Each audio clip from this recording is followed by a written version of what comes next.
When the earliest settlers came to North America, little did they know the horrors that awaited in this new land.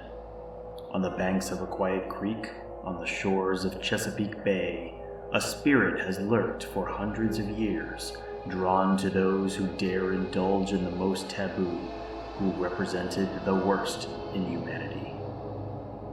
The spirit would inhabit and possess those who strayed far from the line of civilized behavior. Excess, taboo, anything that crossed the line would draw the spirit in, each generation finding a new host to bring them forward through time. Each generation punishing the inhumane with an eternity of isolation and torment, the pain of which would then be inflicted upon their own people. The Wendigo appears throughout Native American oral traditions throughout the Great Lakes, Northeast, and Canada. The Algonquin tribes describe an emaciated form with skin pulled tight over bones.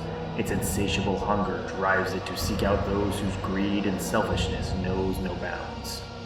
While oral traditions vary between the different nations and traditions, the Wendigo is frequently depicted as an exaggerated humanoid. Long limbs disproportional to the rest of the body, always ravenous, never satiated. They seek out to eat their fill, but are never full. One of the most common ways to become a Wendigo or be possessed by one is resorting to cannibalism, as that was treated as the height of taboo. There is no way to come back from becoming a Wendigo, as there were no reparations that could be made for the act